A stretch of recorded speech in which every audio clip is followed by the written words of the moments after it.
So hi guys, welcome to my vlog. So for today's video, i-share ko sa inyo yung vacation namin sa Romblon.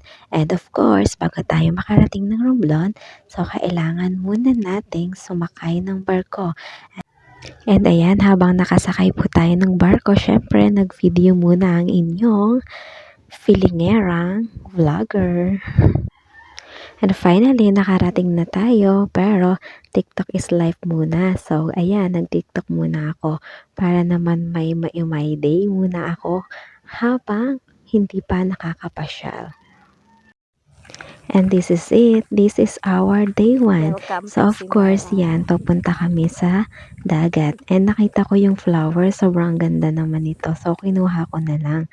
So, ayun nga, ganda-ganda ako sa flower na yan, kaya kinuhanan ko na din ng picture. And, eto na po yung beach. Ito sa po yan sa pinakamagandang beach sa Simara.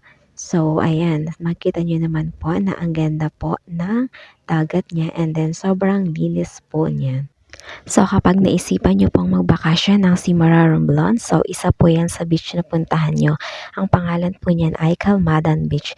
Makikita nyo naman po na sobrang ganda talaga ng dagat niya. Ang linis-linis niya. O diba? Parang nasa Boracay lang. At saka ang ganda din po diyang mag-selfie-selfie pang Instagram. Isa lang po yan sa mga beach na maipagmamalaki naming mga taga-Romblon. So, hi guys! Welcome to Parola! Ito po yung Parola.